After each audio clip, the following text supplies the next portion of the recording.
Hello, everyone. There's my cat Eddie, and we would both like to welcome you to really fight the power. We're raising money for the ACLU so that they can fight things that are obviously not cool coming out of the American Supreme Court, because I have a lot of friends in America, and yeah, lots of weird things coming out there, like not helping people student debt, even if they're very poor, and not yes, Eddie, you're a good boy. Yeah. Playing. But you break the square rules and it's in the slam. That's a big difference. So we want to raise money for that, and also all of the discrimination bills where people can legally discriminate against other people, which is dumb and bad, and a thing that we thought we all stopped a while ago, but we did not. Okay. So I'm doing the first runner setup. Our first day is very different than our normal first day. Very little RPGs, lots of PC games. Very excited. 2 NES games to start off from Mr. J. I'm extremely tired. I've worked a lot of hours this week, like 50 to 60. Worked a lot of overtime. So we're using Twitch's donation platform this time around to try it out. So you can donate directly on the stream, or you can press that exclamation mark donate if you're on mobile. And it will bring up a link for donating. That's pretty much it. We'll be gonna start in the next 5 to 10 minutes. Sorry for the delay.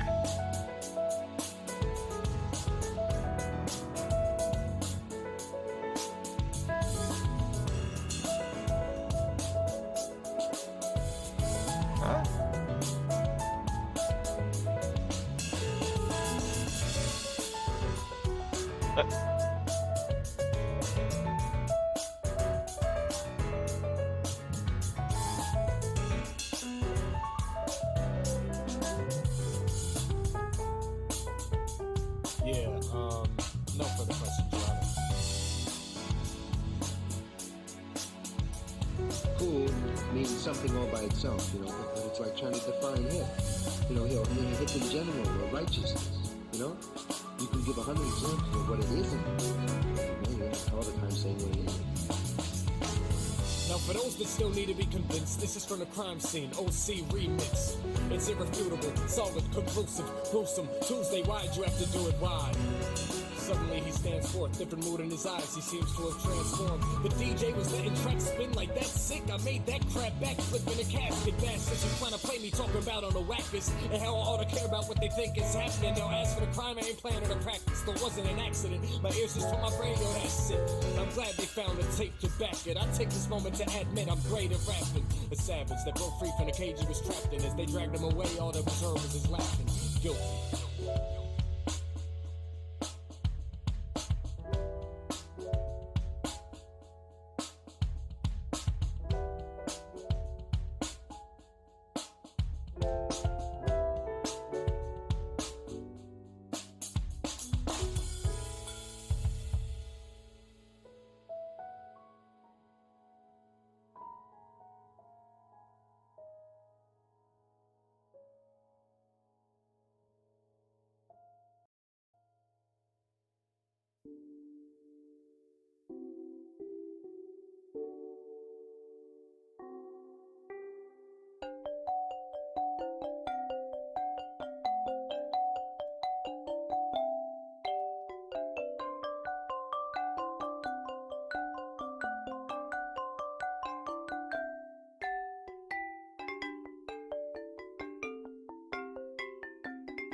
I gotta decide which one to wear, depending on how the results end up.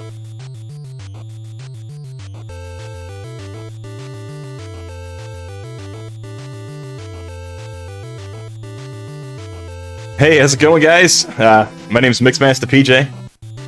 This is Days of Thunder on the NES.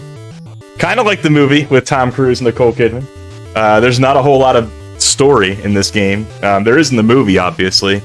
But this movie came out early 90s. It's a NASCAR movie. It definitely has a more rough redneck feel to it compared to like Talladega Nights, if you've ever seen that movie as well. But this was an action thriller. Came out shortly after Cruise had done Top Gun, and was a pretty big hit. They even had a roller coaster at Paramount's King's Dominion based on the movie itself. So yeah, there is going to be so much racing in this game. Lots of turning left, just like real NASCAR races. It is going to feel really, really long.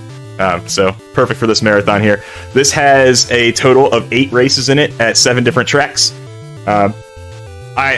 Crazy when you think about it. There are a lot of different NASCAR, but everyone thinks they're all pretty much exactly the same, and they really are. They were limited by the programming to kind of make them too complicated. But they were able to change the number of laps and how many turns each track had, and thus that kind of affects our tire wear and our fuel consumption a bit. So it is going to change our strategy across all 8 tracks. We're going to have a little bit of a different strategy on when we want to pit, what cars we want to be in front of. If you've never seen the movie, the main character, Tom Cruise, is this driver named Cole Trickle. His biggest rival is this guy named Rowdy Burns, and they race head-to-head at the front of the pack in this game as well for the first 7 races. And then a really big crash happens, and Rowdy gets injured. And at the end of the movie, sorry, spoilers. At the end of the movie, Cole Trickle loses his sponsorship because of the crash, but Rowdy wants him to drive his car, so we'll be driving a different car at the end. So realistically, all we're really caring about is beating Russ Wheeler, the other rival, in points, because Rowdy, while he might beat us a few times early on, not really a big deal since he's not going to race the last race of the season. So we're going to play conservative, do some marathon strats here. But yeah, definitely has that cool, like, 3D looking parallax look to it, but it does take up 60% of the screen with these gauges and the random ticker on the bottom. So we're going to get started here as soon as I hit start. Ready to go in 3, 2, 1, go. Do some qualifying first, and unlike real-life NASCAR qualifying, it seems like the game developers here might have been familiar with IndyCar, because when you qualify for the Indianapolis 500, they take a 4-lap run around the track to do so. In NASCAR, it's typically only 1 or 2 laps. You set your best lap, and that's it. There's no average. So, but in this game, we do 4 laps for some reason in qualifying, and we're just going to drive around as fast as humanly possible. You can see there in the lower right corner, there's like a little bit, like a little HUD of the colors as things become damaged. Hopefully that engine stays green the entire marathon that we do this.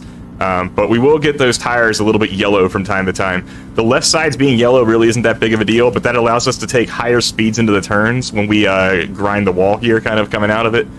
So ideally I don't want to hit the wall too much, but it gets me a little bit lower, which means I can get back on the throttle a little bit quicker and set a slightly faster lap time.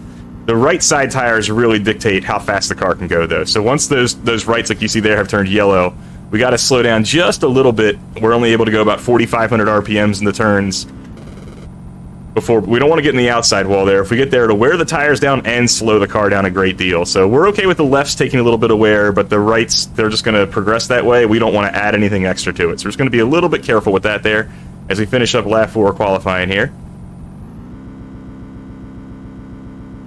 Is my audio coming through all right? Okay.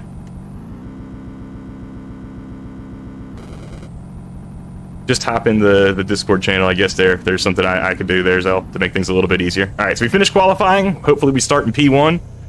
We do, but for some reason, Rowdy always beats us here to turn 1. We fall to second here for just a second. We'll try to get right on his bumper. Now, Rowdy does this interesting thing where he can block like crazy on the straightaways, but on the turns, he is committed to his line. He doesn't move at all. So the best way to pass Rowdy Burns is to get right up onto his bumper on the bottom of the track, right before corner entry, and then floor it into the turn there. And as your car drifts up to the outside, he'll stay put on the bottom, and that's where you'll kind of draw alongside him there. Russ Wheeler does the opposite. He doesn't really move much on the straightaways. He moves kind of slowly left to right, but he can shift lanes in the turns really good. So when we want to pass Russ at moments later in the race, like after we take a pit stop here or something like that, our approach to passing that driver is different. I just thought it was really cool that the developers of this game decided to give those two AI drivers like completely different personalities. I just thought that was pretty neat, considering most racing games back then, a lot of the NPCs were really robotic and didn't do anything special at all. So, pretty cool trait that those drivers have. We're just going to have to be careful there. We're going to make sure that our lefts don't turn purple here. We don't want to scrape the inside wall too much more. We're going to have to go a little bit slower here. Ideally, now that we're in first, what we want to do is build as big of a gap as possible, because this is a 12-lap race here at Daytona. The old Daytona 30. That's what we look forward to at the start of every NASCAR season, right, guys? Yeah, 2.5-mile track. For some reason, 4 turns, even though the map only has 3 on it. We're going to do a pit stop at the end of lap 6. We're going to try and split this right down the middle. That'll give our tires the most amount of time in the good section. We don't want to run our tires completely dead and slow down for no reason there. So we'll split this right in the middle. The pit stop is one of the most intense, ridiculous, like 15 to 20 second bursts of execution required on the NES, in my opinion. I've speedrun a bunch of NES games in my time.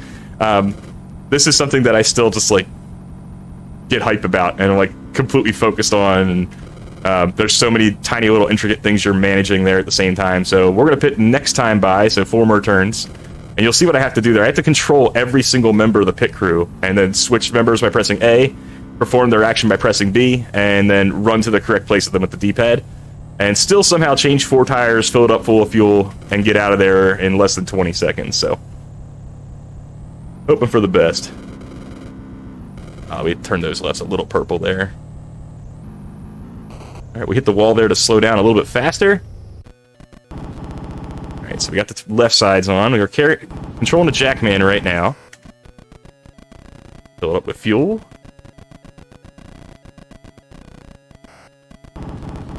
Oh man, we're like 1 pixel too high. There we go. It is so picky. Learning how to do this correctly. But we got a sub 20 pit stop. We're going to come out in second. That's pretty awesome. Oh, Russ Wheeler hit us right in the back. Don't damage my fuel cell, Russ. All right, good. He only hit us twice. That's fine. Had he hit us a 3rd time, that fuel cell would have turned yellow, and we would have been burning fuel at twice the rate as normal, which, really, really bad. We've got 6 laps to go and have to make it on a full tank here, so we were fortunate that didn't happen.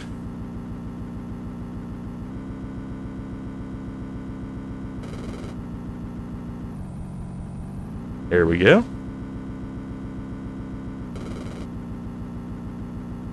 And we're catching up on Rowdy. We're going to do the exact same strat as before. We're going to try to catch right up to his rear bumper at the entrance of a turn here. I'm going to slow down a little bit because I don't want to get any engine damage by hitting him in the back.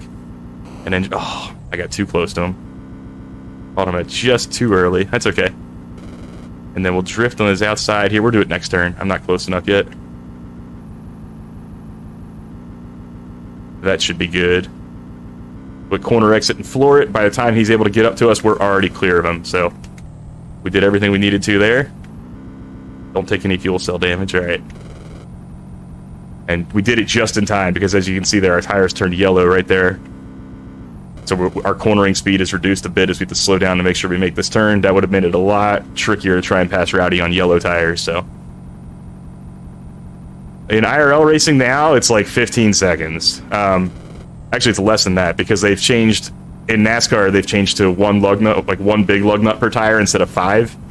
But before that happened, they were pushing like 12, 13 seconds routinely. Now it's the tires aren't the hard part. It's getting as much fuel in the car as they can too. And the cars are a little bit bigger to get around, so the transitioning from one side to the other is a little bit trickier. An F1 pit stop is only about 2.5 seconds, but that's because about 10 years ago they stopped refueling. So they just put all the fuel in at the beginning of the race that they'll ever need, and all they do is change tires, but they're also not limited by the amount of mechanics over the wall like NASCAR is. Alright, so we get here to our final lap. As you saw, a little ticker on the bottom takes up about 10% of our screen just to show us a couple of words here and then.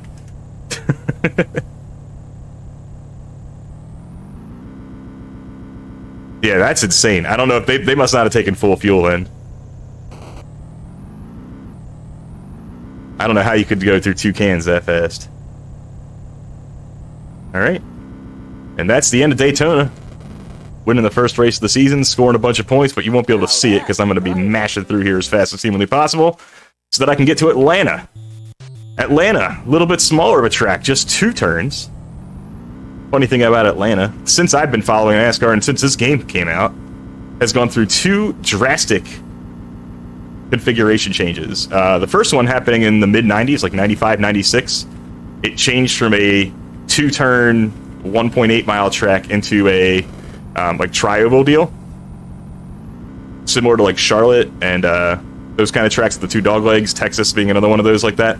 And then recently, it got a repave and new banking system put in that makes it behave a lot more like a super speedway, where there's a lot more drafting and bumping and pushing each other as opposed to worrying about tire wear and such. So Atlanta has seen quite a bit of changes over the years. This race is going to be 30 laps long once we finish qualifying here, so a little bit longer as far as laps are concerned, but it's only 2 turns, so it's not that much longer. We are going to stop this race, though. We're going to pit on lap 10 and lap 20 because we just can't quite make it to lap 15. So if we're going to have to stop it anyway, we should do so in a way that maximizes our tire performance. Let's slow down a little bit here and then catch him right here in the middle of the turn and get alongside him. See you, Rowdy. And now we got to build up as big of a gap as we can. Now, the tire wear in this game doesn't really count by laps. It counts by turns.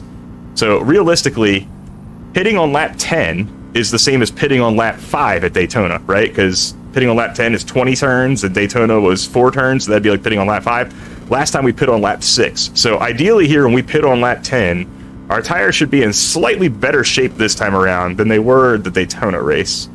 But we're just going to keep an eye on it.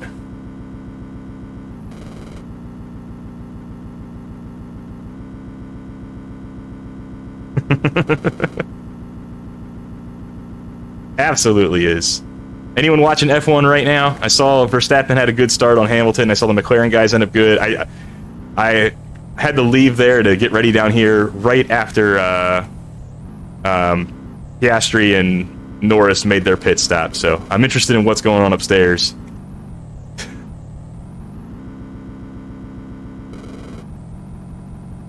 If anyone wants to give me wild updates there, I'll probably wear an F1 shirt for my run after this, depending on who overachieved the most. When I was doing some last-minute practice last night, I was definitely wearing an Alfa Romeo shirt after their great run in qualifying.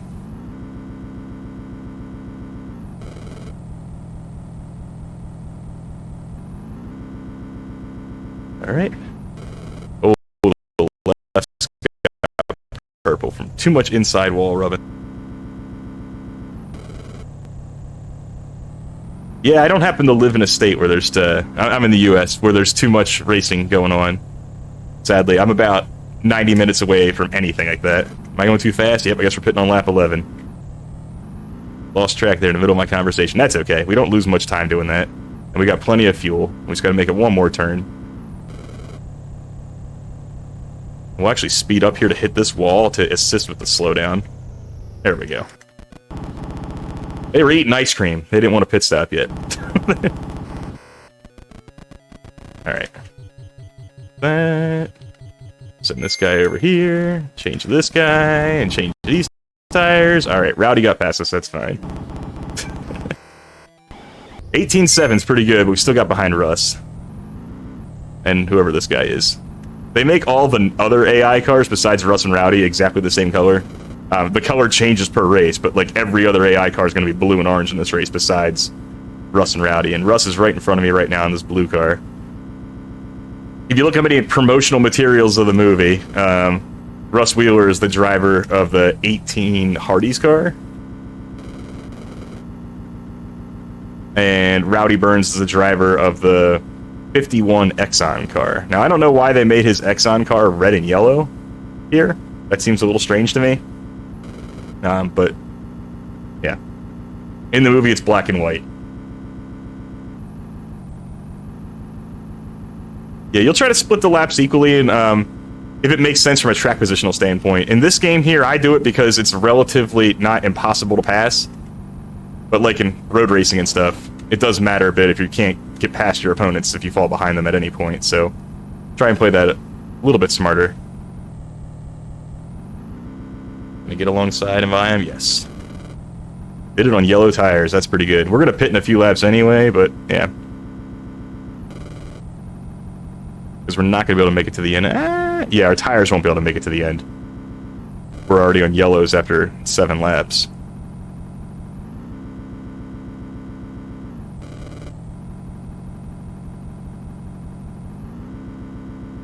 It's just much faster to do it that way, to take the 20 seconds or so on the pit stop, than it is to lose 2 seconds a lap driving slower for 15 extra laps or something like that. So the math works out better that way. Plus, you actually get the positions. It's a lot tougher to pass cars on the old tires. So let's get down a pit road here. Do our last stop.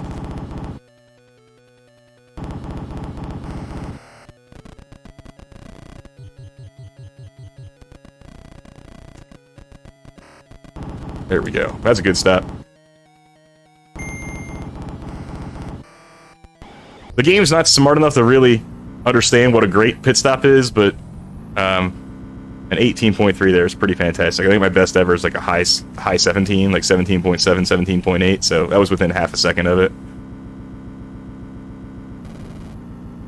And there's about, like, I don't know, 15 or 16 different switches that happen between characters and when you press A to activate your item and things like that in the pit stop. So if you add up all your reaction times of all the frames that you weren't exactly perfect, like, oh, you were 3 frames too slow here, 4 frames too slow there, something like that, by the time that's all said and done, to be 50 or 60 frames behind TAS, pretty good. I don't know what the TAS is. I don't even think anyone's ever made one for this, but if they made one for just the pit stop, my guess is it would probably be like low 16s. Low to mid 16s. They'd have to be absolutely flawless. Alright, now, we got good tires here. We might be able to do this. I didn't think we were going to be able to pass Rowdy, but especially now with yellow, but we'll see. Try to get close to him here, entering turn 3. Pull alongside, and then floor it as soon as we're able to. Oh, we scraped the wall there.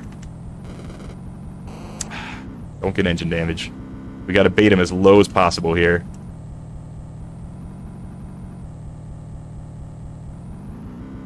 And breeze by on the outside with just a couple laps to go. Oh, we got a lapped car in the way. Rowdy's coming back at us. Just cleared him. Whew. All right.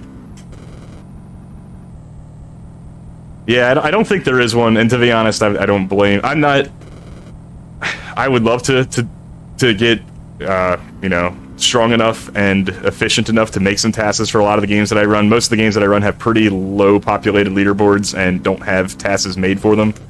But it is quite a daunting task to try and pick that up if you're not familiar.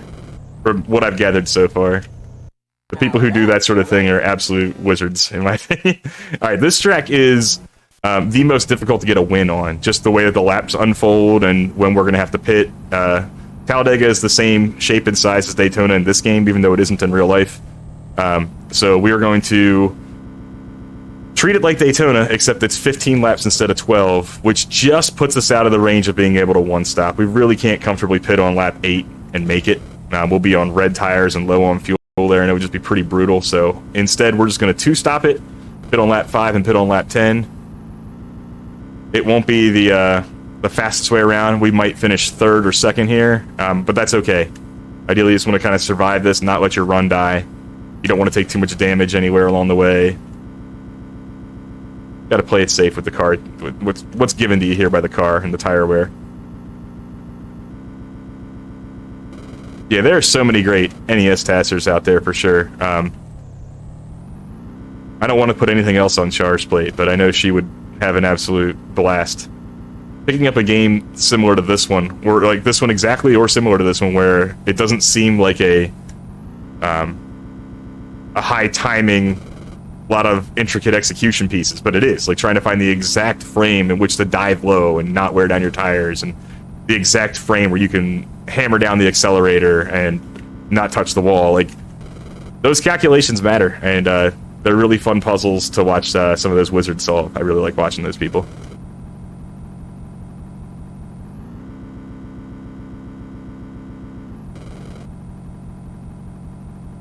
Alright, keep it clean there. And that should be a pole time. I would think 24/7 might be good enough. Yep, alright, so Rowdy's going to pass us here again. We're going to try and stay close, maybe pass him in turn 3. don't think we're going to get to him in time here. Not quite able to get alongside him yet, but we can get him right here. There we go. Should clear him just fine. Nice. Alright, so now we're just going to build up as big of a lead as possible. We're going to pit on lap 5, so our tires won't be as bad as before. But like I said, this is a 2-stopper race, so we're not quite sure if it's going to work out to win. All we got to do is score a bunch of points. We can't run out of fuel. Getting 3rd place points is fine. We're going to get 5 bonus points for leading some laps here, so that's good too. All we have to do to beat this game is win the championship. And our biggest rival, who's finished in 2nd every race so far, he doesn't race the last race, so that's a big help. So we're really only worried about the guy in 3rd. We don't ever want to bump him in front of Rowdy, because that might make the points a little bit close. And just in case anything goes south, if we have like a pit stop glitch or something goes poorly there, we can recover and not be too far behind, and score enough points to still win the championship, even if we end up with like a 4th or a 5th place at the end of a race. So I'm gonna play it safe here. Try not to wear out the insides too much, but I actually can get a little bit more aggressive with tire wear here because we are pitting on lap 5 instead of lap 6 like we were at Daytona. I can kind of dive down a little bit lower, which lets me get back on the accelerator slightly faster. This game does not simulate pit stops from the opponents. So if you were driving in 2nd or 3rd the whole time and just run the whole thing out of gas, those guys will just never run out of gas. They just run at whatever pace they're going to run at there. Sometimes when you're on pit road, it seems rather random as to whether or not certain cars pass you or not. It's like, wow, I don't think that I was in pit road for a long time and nobody passed me, or I was barely in pit road and 3 cars passed me. It seems quite random in that regard. We're just going to try and be fast. We're not really worried about what they're doing. That's our goal here, is to beat the game as fast as possible. I know it feels weird in a racing game to not worry about your place all the time, but when you're just trying to speedrun something, all you're worried about is beating the game as quickly as possible. That doesn't necessarily mean winning the races in the most dominating fashion. It's not emulated. At least we don't see it. I never see their cars enter pit road. I doubt it's me if I was following behind the whole time. I've never, rode under any circumstance. It is not programmed that way. Now, do they make them slower later in the race, or do things slower on certain lap times on purpose, or do they not pass you all the time when you make pit stops to emulate that, sort of? I guess. Maybe that's a thing I don't know about.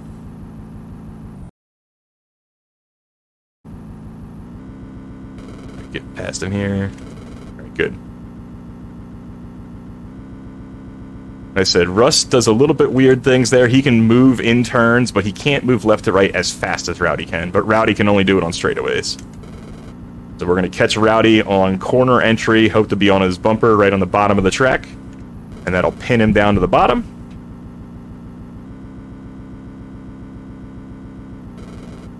And then he's stuck there. Ah, we hit the wall. And wore out some tires. That's not great. And we should be okay. Let's try and enter this right behind him.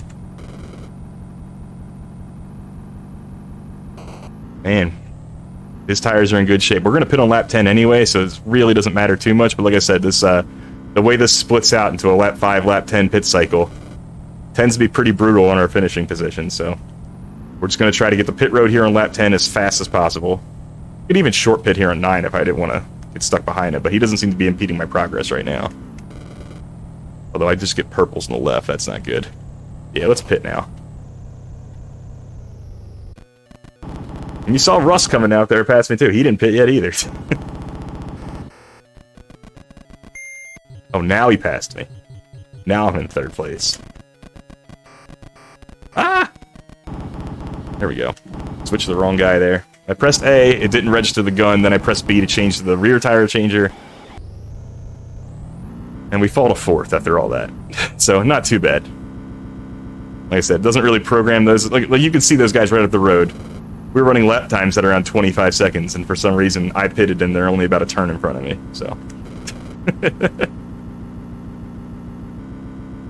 Clearly, all the processing power was put towards this 3D modeling that they got going on here, and not much of it was put towards emulating what the AI cars were going to do, given their race strategy and such. Alright, I'm going to try and be real easy on the left sides this time, because I have to make this set last 6 laps instead of 5. I was a little too aggressive with the set last time around because I was so busy trying to pass Russ Wheeler and Rowdy Burns. But just kind of take care of the tires a little bit here. We'll be a little more conservative. We don't mind rolling around and finishing 3rd. As long as we don't run out of gas. Which we should be fine unless we take fuel cell or engine damage. Now they're really getting close to me here, and my tires are pretty worn at this point. Like, I've already driven 3 laps on them. The right sides are yellow. And I still happen to be reeling these guys in, so I don't know if that's the game's way of saying, yeah, man, their tires are shot. You're in good shape. You can pass them now because you pitted. I don't know. I don't know if they were thinking that far ahead. Sometimes I don't even think that they thought any actual person was going to make it this far in the game. They just started stapling on tracks and changing color palettes and calling it a day. But here we are. There's only about 5 or 6 runs submitted on SRC for this game. I do believe the Mexican runner, when he did his whole NES Mania thing where he was trying to beat every NES game, he definitely spent, like, I think 7 or 8 hours on this one alone. Took him quite a long time to kind of get the hang of, you know, turning left, managing the tires, learning how to do the pit stops and such, so certainly a challenge, even for a great runner like him. Alright, we're not going to catch him, so we're just going to take it easy here.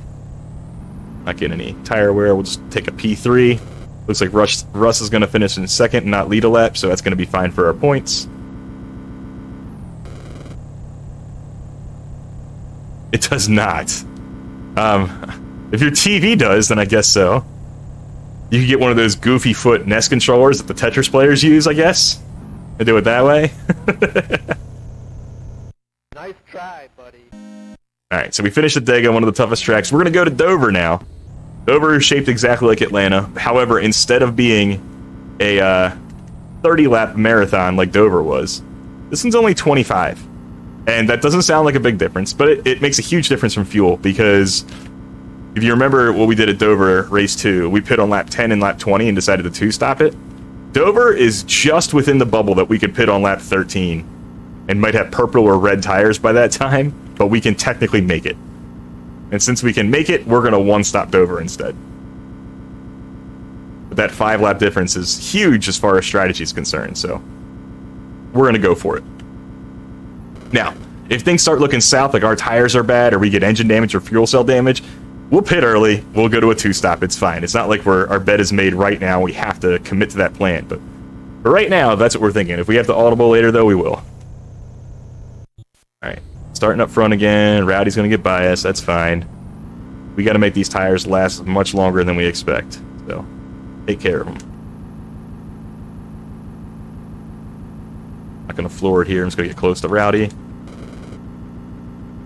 little bit of left tire rub, that's fine. Let's get around him and then take care of him. Alright, cool. Good enough. We'll even go a little bit slower in the turns, be a little more conservative on the tire wear. Allegedly, there are 16 cars on the track. We will rarely ever leave the top 3. That's what the point standings say, and that's what that little track map shows, the little dots at the beginning. Real NASCAR is typically 40 cars in the field, although it's been hovering around 35 to 37 in the most recent years.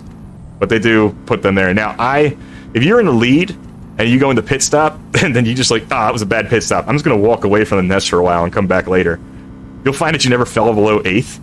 I don't know where this bubble is, where they just like, alright, cool, you already made it to 8th, you're never going to fall below 8th again or something. I don't know why that happens, but it seems to never actually punish me more than 8th place whenever I just go AFK with the game on. Not that I'm aware of. I said before there, I don't think it's a rubber band based on where I'm at in the track, but I do think that the opposing cars may slow down later in the race to kind of emulate the fact that their tires are worn, but I don't think that has any impact on where I am in the field. Honestly, the best players of this game are never going to have lap times that are really all that different. Like, There's only, like, I know it seems like it's almost like analog from a racing standpoint to go as fast as you want, but realistically, there's only about 8 or 9 different places that tachometer can point. So when I have yellow tires there, I put it right, like you guys see the RPM gauge in the right.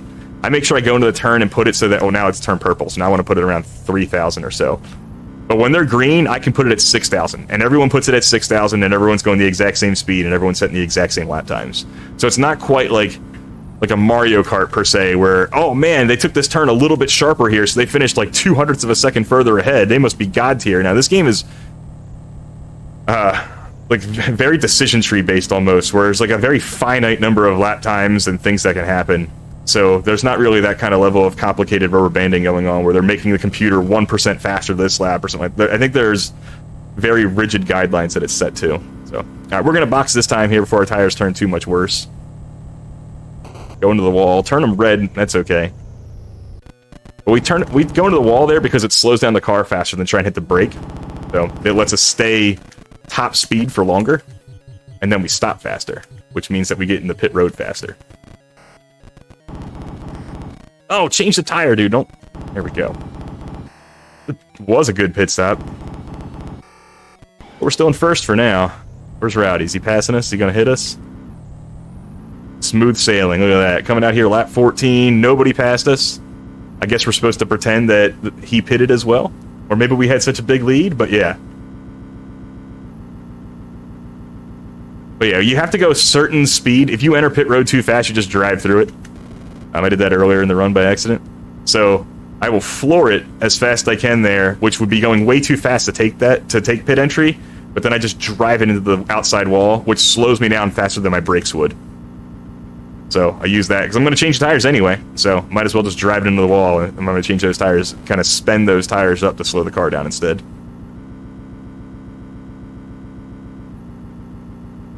Oh yeah, I've never... And it doesn't just need to be racing games. NBA Jam is a game that's held very high in most people's hearts, but then once they play it when they're a little bit older and realize how sick the rubber band is. Same with NFL Blitz. You ever try to throw a pass when you're up 2 touchdowns in the second half in NFL Blitz? It is always intercepted.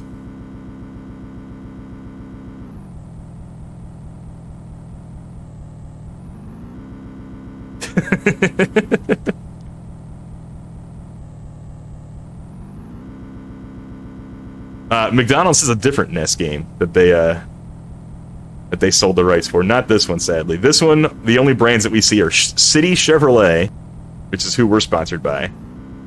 Mellow Yellow, which is what's sponsoring Rowdy's car late in the game. Oh man, I hit that guy, really? Just a few more laps. Let's just nurse this thing home. And, yeah, I think those are the only 2 brands that get prominently shown, because we don't actually get to see Russ's car. In the movie, tons of things are displayed. They did a lot of their filming alongside of like actual NASCAR races that were happening. They were just like 2 movie cars that were just like on the track during practice sessions and whatnot, so they could get a whole lot of footage. Pretty wild. There's a film that NASCAR typically likes to play during rain delays that shows a lot of the making of Days of Thunder and how they, you know, just the early 90s camera technology and how big and bulky those things were, but where they were able to hide them on cars still to get a lot of the shots that they did without interfering much with the racing or making things look weird out there. It was really cool. I'm sure you can find it on YouTube. It's either a half-hour or hour-long feature, but they play it on TV pretty much anytime a NASCAR race is supposed to be going on, but there's a storm or something happening. All right. That's Dover. We're less than 10 seconds off world record pace. That's not too bad. All right, we're at Pocono, the Tricky Triangle. It's where NASCAR is today. In northeast Pennsylvania. One of the few real charms left on the NASCAR schedule for sure.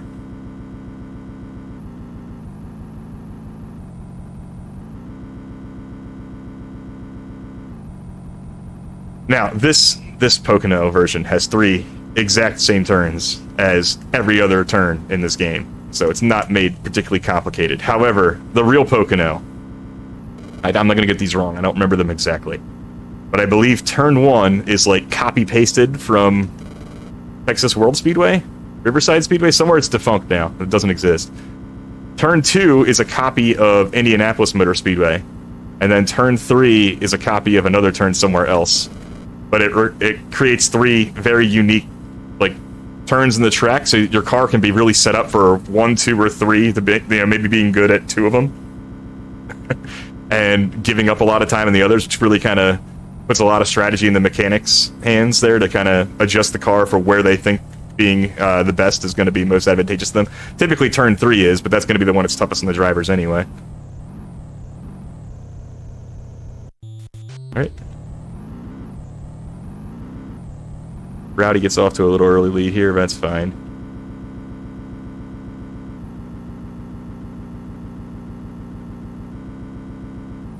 Can we get by him? Looks to be good. Now this is a marathon of a race here. Pocono is 30 laps long. And it's 3 turns instead of 2 turns like the other places are, so we're actually going to 3-stop this one. If I were going for world record right now, I would try to 2-stop this. I would try to pit on lap 10 and lap 20. However, tire wear slowing you down makes that pit stop on lap 20 so darn close to running out of fuel. And running out of fuel in real NASCAR would give you last place points. They'd be like, all right, cool, here's what you get for finishing 16th or whatever in this race. This game, if you get a DNF, they just give you a big old 0. Which means that we can't beat Russ Wheeler because then we get a big old 0. So we're going to play it safe. We're going to pit on lap 8. I know it's lame. We want to go for a world record, but I'd rather this be really, really long-a-thon and not really, really, really long-a-thon.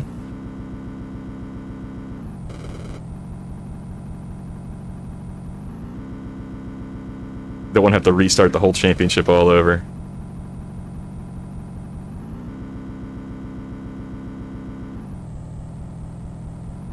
Alright, keeping it clean through here. A few more laps on these tires. But because we are 3-stopping, we can get a little bit more aggressive with the tire wear too. We can ride the inside wall a little bit. Let's just get back in the throttle just a little bit quicker.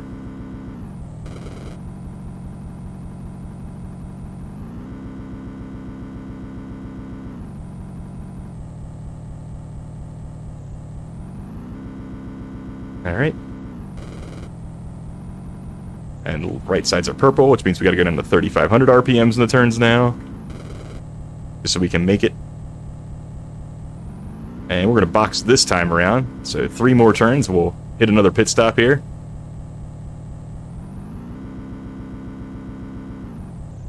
Yeah, I think Pocono is one of the more fun tracks to watch. I know that it hasn't had quite the best racing recently, where the cars are affected a bit more by aerodynamics, and that's kind of made the racing not as fun, but historically, it's always been one of the coolest tracks. And I think it's just a matter of car setup things, changing things around, and making it fun and exciting again.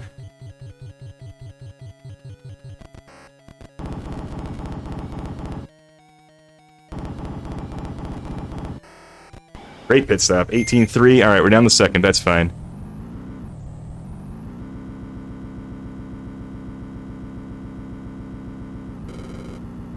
Like I said, we're not really racing Rowdy in points. He's going to no-show the last race anyhow. I want to be right behind him here. There we go. We'll pit 8, 16, 24. That'll give us just slightly purple right side tires on these stops.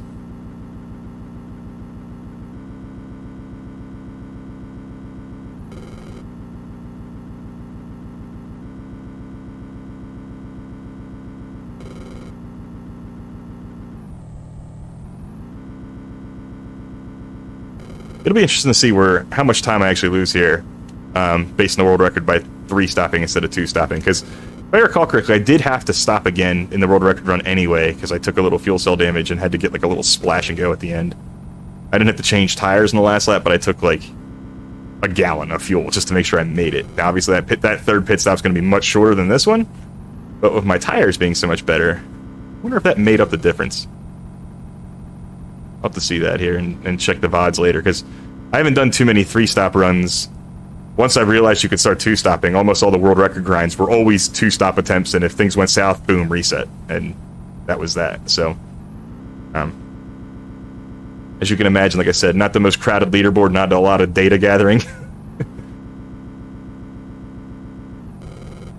There was a Russian player a few years ago, though, who did take world record from me and had it for quite a while there. And the one thing that he did better than anyone else was pit stops, and that really kind of just forced everyone's hand to learn how to do that better. And now, I mean, he had all his pit stops in like the 19s, and now all my pit stops tend to be in the 18s for the most part when things are going right, so thank you for pushing us all to get better, buddy. I can't remember his name offhand, so I don't want to guess incorrectly. Alright, we're going to box this time. Our tires are purple now.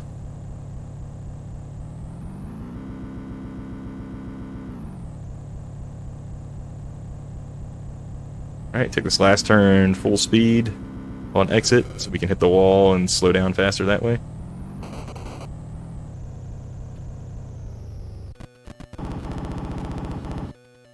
See how good this stop is.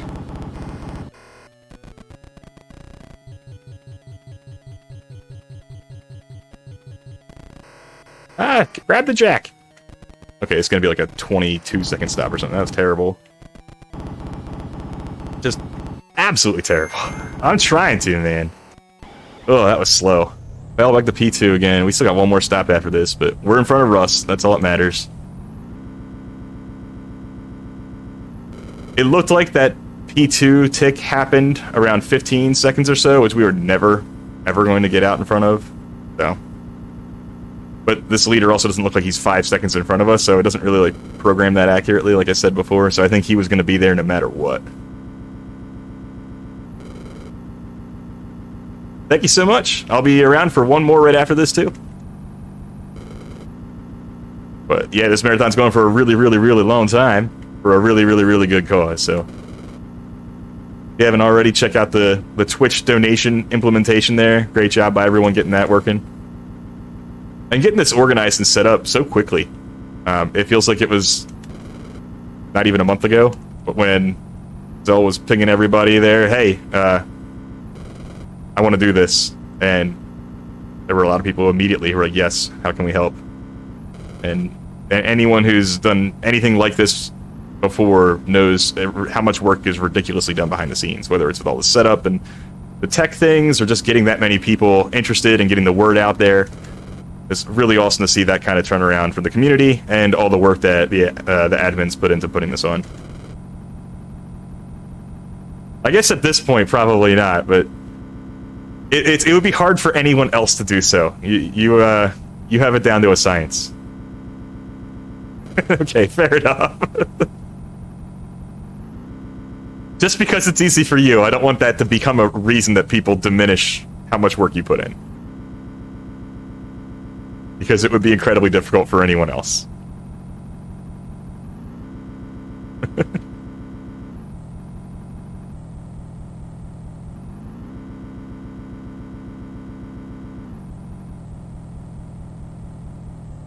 That's true, but then you get the people like me and others like me who don't do enough marathons and then ping in Discord with a billion ridiculous questions that you've already answered so many times that they can't be bothered to search the answer for some reason, so. We certainly appreciate your patience with all of us. But maybe that's the beauty of the marathon, is because the runs are so long, you don't have to deal with quite as many runners. That's been the secret hack all along. Ah! Change to that guy. It never gave me control of the rear tire changer. Which I have to send him through before I put the fuel in, otherwise he can't get past the fuel guy. There we go. Alright, we have a chance to win this race still. Oh! No fuel cell damage, please. Oh, we got fuel cell damage, because this guy just literally couldn't get out of our way. Just had to keep running into the back of us. Although we might still be able to make it. Let's see. If I have to pit on lap 29, I gotta pit on lap 29. It's fine. We got fresh tires. I don't know, it looked like more than a sixth of a fuel tank. I'm not quite sure. We have 5 laps to go.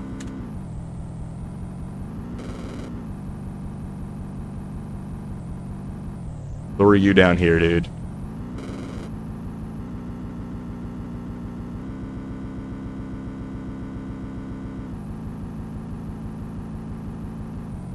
Don't be close.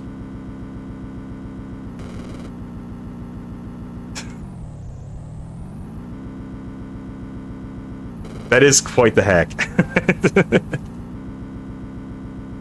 Alright, 3 laps to go. I think we're going to be okay. As long as we don't take a ton of tire damage here, we should be okay. We shouldn't have to slow down too much. The fuel in this game is really dumb. It does not operate like on RPMs or on throttle input like a real car. It's like on a timer. It's almost like effectively an hourglass over there. So you use the exact same amount of fuel per minute no matter what's going on in the race. So when your tires are worn and you're theoretically driving slower and your RPMs are slower, in real life you're using a little bit less fuel. But in this game, nah, you're taking more time to go around the track, so you're actually using more fuel.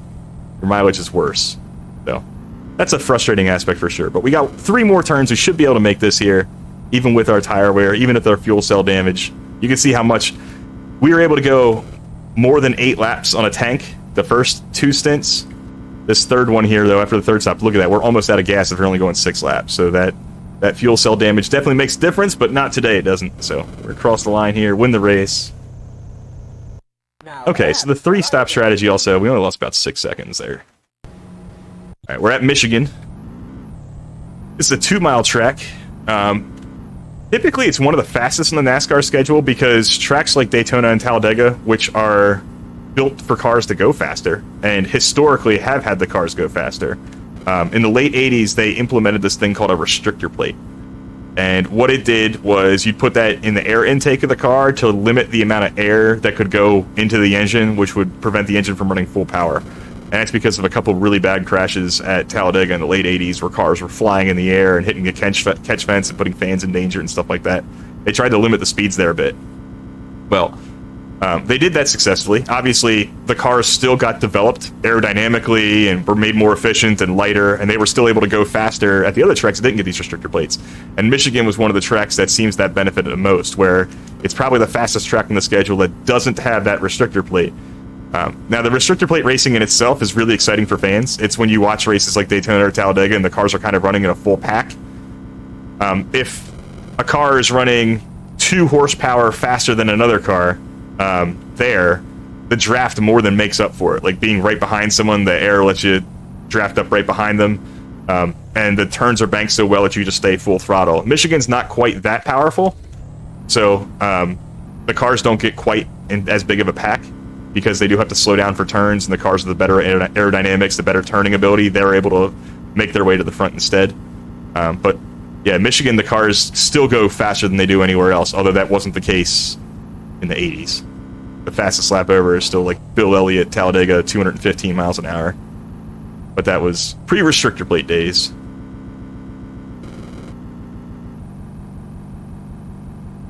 And it's one of those things where you might not think about it if you're not a racing fan, but good racing is where there's cars that are, you know, close to the same level of ability, can race side by side, there's some passing on the track, that sort of thing. In the late 80s, before the restrictor plates, the racing wasn't good. The winner might win by 1 or 2 laps. Being behind another car in the turn made it really difficult because of how much air they put out there, and it would be not quite consistent with the air when they weren't behind a car, and it would mess up their turning and whatnot there. So making a good race, per se, it doesn't always necessarily mean making the fastest cars. You might need to slow down the cars a little bit to make them a little bit more equal, to make the racing a little bit more interesting. So, yeah. Who would have thought you'd get the whole, like, NASCAR breakdown here in Days of Thunder?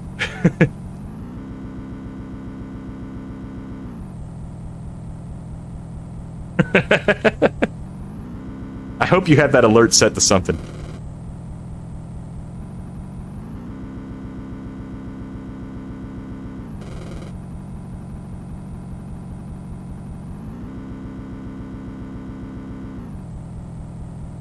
I don't remember. I remember setting up all these things a long time ago when I first started streaming. Have they ever come up with a splash screen that you can customize for stream offline or stream is stuck, technical difficulties, give it a minute? Because I've always seen the one where it's got like the not like this emote with like the pastel colored background, and you've kind of like waiting for the streamer to come back sort of thing. But I didn't know if they've actually made it customizable yet, because if they did, I'm definitely doing like the Simpsons dog with the electrical plug in his mouth and the TV getting unplugged, or the camera getting unplugged. Technical difficulties, please stand by.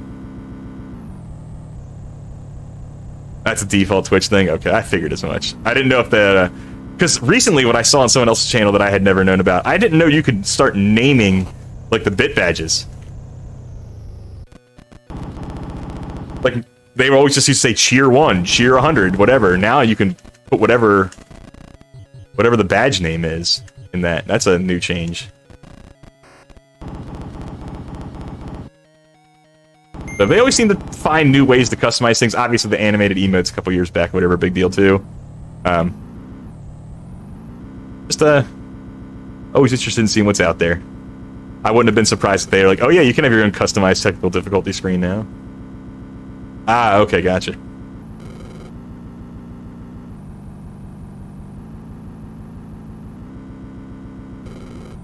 I don't want engine damage. That would be awful. Alright, we have to pass Russ on the bottom. Lure him up here to the top. Get right behind him on quarter exit. That's not corner. Don't let Russ win the race. Oh, this is awful. I can't pass these guys at the same time. One's going to block me in the straightaways, and one's going to block me in the turns. Alright, maybe I can pass Rowdy first here. Get down here, Rowdy. Come on, Rowdy. I need you down. I can't pass you when you're that close to the wall. Alright, I can get past Rowdy now. Now my tires are worn, though. That makes Russ actually really difficult. Actually, it doesn't. Never mind. I can just try and close up a little bit earlier. I need to close up to him right on corner exit. And then pass him down the straightaway.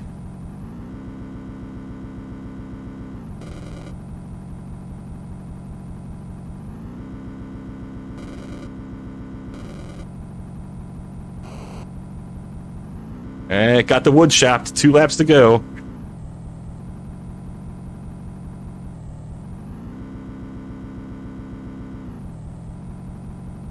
then only 2 more races after this one.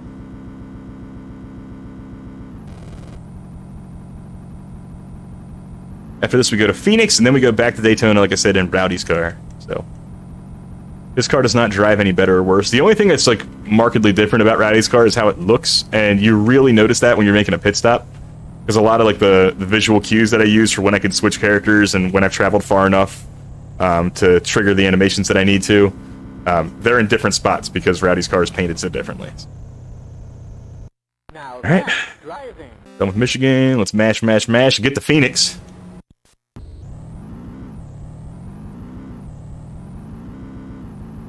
Phoenix is the same shape as Michigan, but in real life, it is, actually, it's not, it's the same shape in this game as Michigan. It's not the same shape as in real life. But for some reason, they made it 4 turns instead of 3. And strangely enough, Phoenix is only a 1-mile track in real life. It is much smaller than Michigan is, but they made it longer than Michigan in this game, so. Yeah, Michigan's a 2-mile oval. Phoenix is a 1-mile oval. This game, they made Phoenix the same length as Daytona and Talladega. And a 15-lap race that will 2-stop on 5 and 10. But it looks cool, right? It's got that, like, sunset background going on, too. Not quite at night like we saw at the other tracks.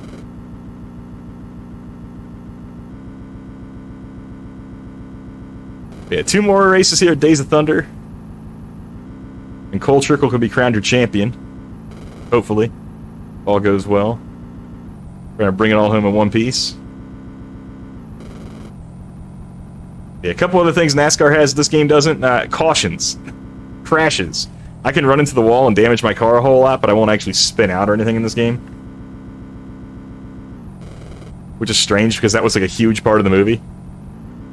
Just the crashing in general. Cole Trickle's supposed to be like some IndyCar driver coming over to NASCAR, where he's like, these cars have fenders, you can run into people and stuff with them, and he ends up being a little too reckless and, you know, tearing up a lot of equipment in the meantime. And then obviously it's a huge pivotal story point when Rowdy gives the ride to Cole at the end of the movie, so strange they didn't really implement that in the game much, but it may have just been too difficult to program or get right.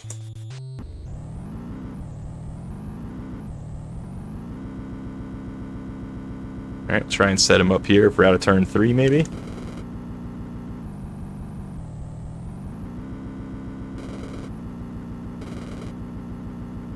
There we go.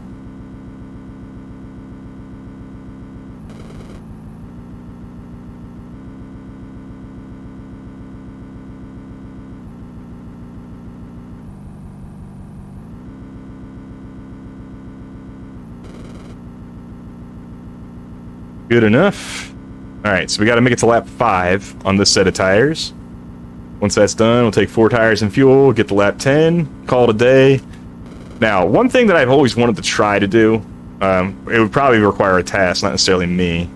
Am I able to stop in front of other cars and damage them enough that they lose a whole lot of positions? Because if I am, I would love, early on in the season, to be able to get Russ Wheeler a whole lot less points than all these third-place finishes he's been getting. And the reason why is because then, if that means in the last race of the season, I'm more than a full race's worth of points ahead of him, then I could just technically run out of fuel as fast as possible, end the race, but still win the championship, and save, like, an entire race. Which would be huge. I just don't know if that's possible or not, so... Could I get Russ Wheeler, or could I get enough perfect RNG where he ends up with enough 4th and 5th places that I end up a full race ahead of him?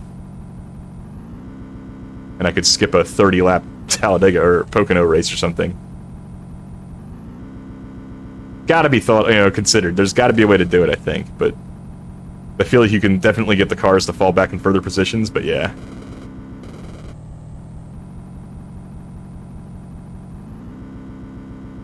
Oh, for sure, Snowdeca.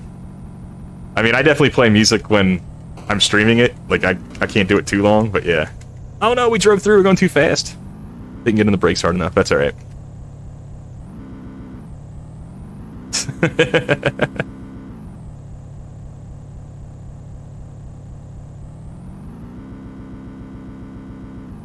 I mean, I don't have the music turned off. It's just I play, like, OC remix stuff or whatever in the meantime, just over in the background, because...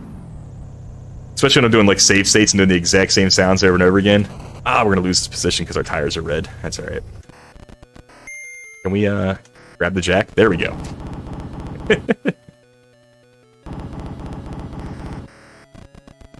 Go get some fuel. Send the jack man around. Send the tire man around. Change the front tire and the rear tire. 4th place, yes. We drove through the pits earlier and lost the position there entering pit road. That's alright. Like I said, all we need to do is finish fast. We don't have to finish first. Or what's the actual motorsport saying? To finish first, you must first finish.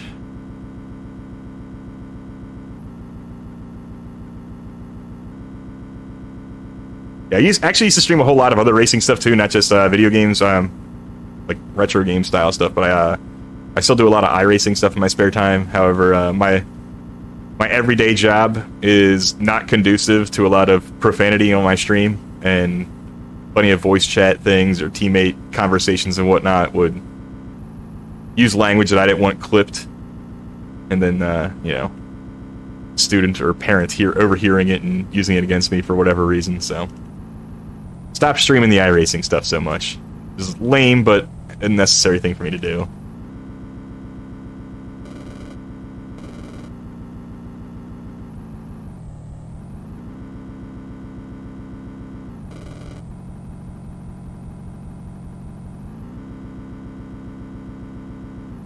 But, man, iRacing is quite a different beast than this game, let me tell you. You ever had a chance to follow along with any streamers that is quite the serious simulation compared to this hunk of junk. Alright, we're gonna box this time. Take 4 tires and fuel.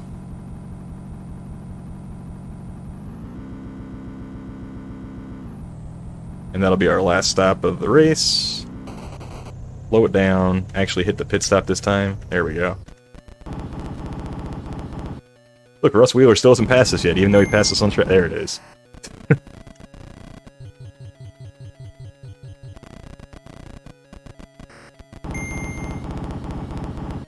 That's a much better pit stop than last time.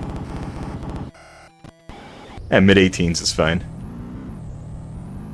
Let's see if we can run down here. They're never going to pit, so we just have to hope their tires are worn, I guess.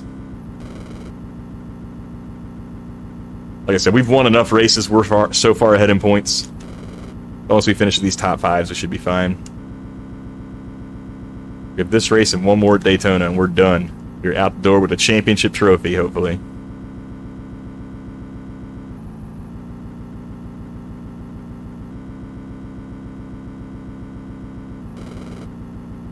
Alright, coming up in a lap car here, or not a lap car, a non-Russ, non-Rowdy NPC. So he's just going to stay glued to his spot there in track, which inconvenient for me there, catching him on corner exit. If I caught him on corner entry like this, or in the straightaway, it would have been much better, but the one spot I happened to catch him is the one time where I needed to use that part of the track.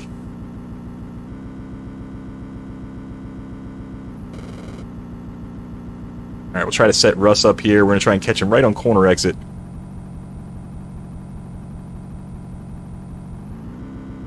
That way we can floor it past him on the straight. Trying to give us fuel cell damage. There's only 2 laps left. Not going to matter, even if he did. We're not going to catch Rowdy. He's way up the road, but this is his last race. The reason why I gave you all that story in advance is because it is skippable just by mashing. So we're going to get a nice little telegram telling us that Rowdy Burns is injured in a crash and wants us to drive his car. But you'll only see that on the screen for like 3 or 4 frames. I doubt you guys are going to be able to read it unless you pause the video there, so. We'll be in that red and yellow car for the next race. Presumably with the same chumps on pit road, though. Robert Duvall will still be our crew chief. John C. Riley will still be one of the tire changers. Alright. Nice try, buddy. Nice try, buddy. There's the telegram there. Alright, cool. And now we're in Rowdy's car for the final race at Daytona International Speedway. Hey, you know this movie is a real-time cruise movie because the very last scene is him running, and then has a freeze frame of him running alongside Robert Duvall, which is... Watching Robert Duvall run as fast as Tom Cruise is something.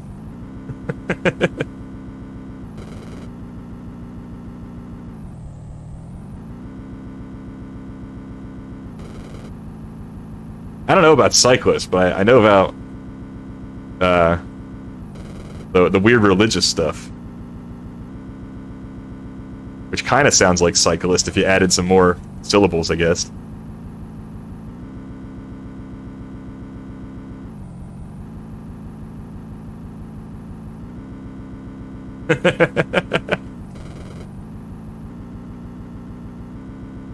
Oh, you got like prime Nicole Kidman too. Like when all these actors are at peak of their powers for a NASCAR movie.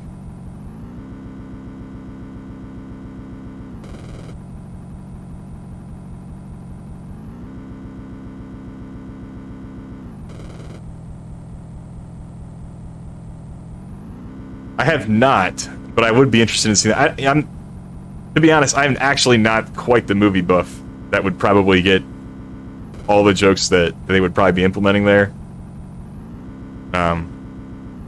But I would love to see how they made Days of Thunder think that, for sure. Alright, here we are, final race. We're driving Rowdy's car. Russ Wheeler starting on the front row, getting off to a great start. We don't really care.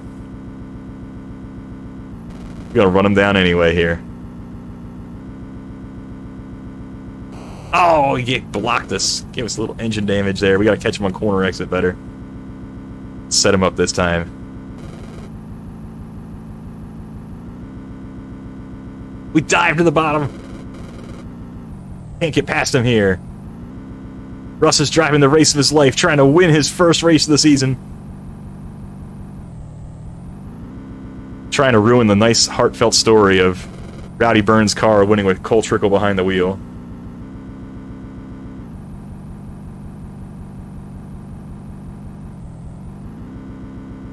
That should be good. Nope. Russ is on a mission to win this race.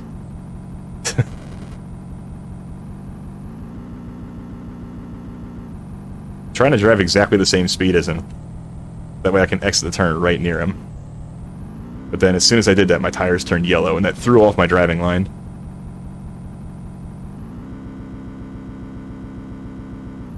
Alright, if Russ wins the race, that is fine. We just don't want Russ to win the championship, so we can't run out of gas, can't wreck the car. This might be getting him anyway.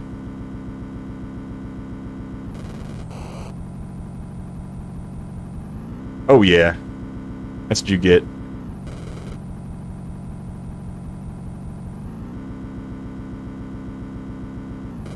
I don't know how to pronounce the last name of the driver who portrays Russ Wheeler.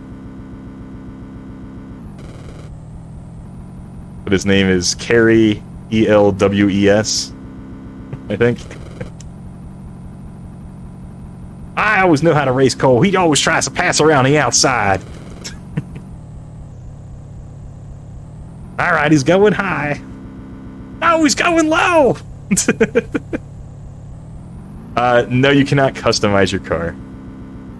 You have actually seen pretty much everything this game has to offer. There really isn't anything extra here. There's no options menu.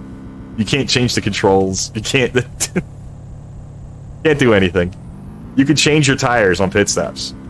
About the extent of customization we get here.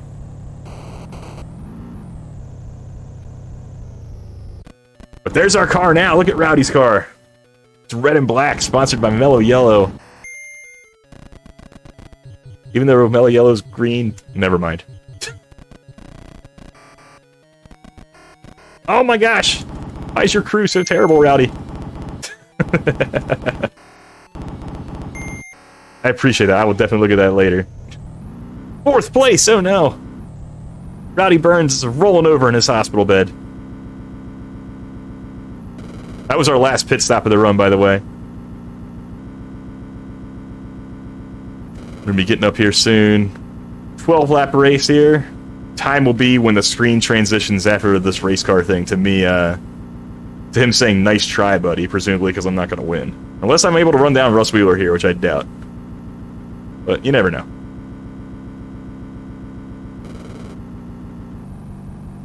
Of course, I catch this guy on corner exit. I have to waste some of my green tires there by lifting to make sure I don't run into him. I don't want to catch this guy on corner entry. But guess what? Caught him on corner entry, so I had to slow down.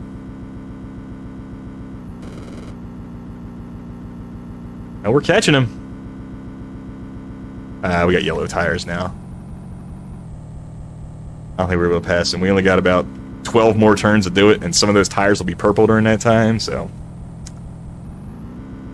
we can try. Still gonna win the championship, just I don't know if we're gonna win this race. Yeah, time will be whenever Zell hits the button.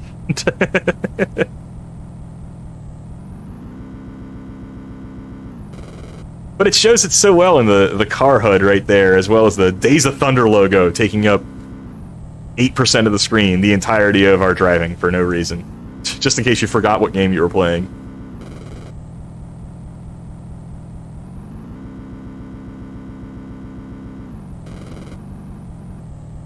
Which, by the way, that green's a pretty mellow yellow green anyway.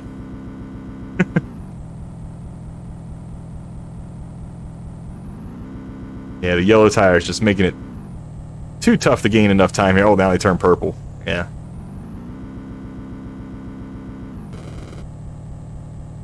Four more turns, and then we are champions.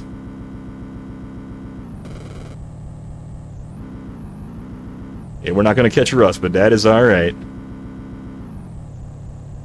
Oh, no!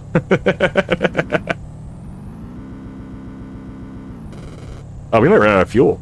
Gotta be careful here. No, we got there. Good. And... time! Nice try, buddy. There we go. Whew. That is Days of Thunder, everybody. Got ourselves points there, and we are the champion over Russ Wheeler by a dominating 105 points. Congratulations to this year's circuit winner. This is your ending screen. Cole Trickle wins the series. We have a new champion in competition racing. Wow. That's it. And then, get this, the end. No credits, no who made this game, no thank you for playing, no cutscene, none of that. All you got. You got a freeze frame, a ticker with some text on the bottom, and then the logo. The same thing as the title screen, just instead of press start, now it says the end. Typical NES fashion. But that's Days of Thunder, guys. I hope you really enjoyed it. you want to give it a shot, we're always welcome to have more people on the board. Thankfully, that wasn't really, really, really long, and it was just really, really long. I'll be back here in just a few minutes to get ready with Funhouse. That's also a nice NES game, a nice licensed 90s television/movie version there. So don't go anywhere, but if you do, we'll still be here because it's really, really long. So see you guys soon.